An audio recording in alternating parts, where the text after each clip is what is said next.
Just for the editor, can I have your name and where you're from, please, sir? Yep, Hold I'm the mic down a little bit. out there. Yeah. Does that sound all right? Yep. Acting Superintendent Nicholas Ferrante, Ferrante. I'm currently Zone Commander, Parramatta. Can you explain what happened today, please, sir? Yeah, sure. Just after 7 o'clock this evening, Fire Rescue New South Wales crews were called to Norrie Street at YENNORA. On arrival, they found a factory with fire already well developed and through the roof. Fire was spreading to adjoining factories on three sides.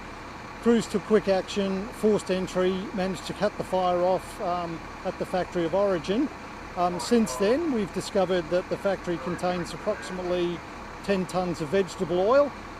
We do have the fire partially extinguished. We do expect that the operation will be going for another 4 or 5 hours.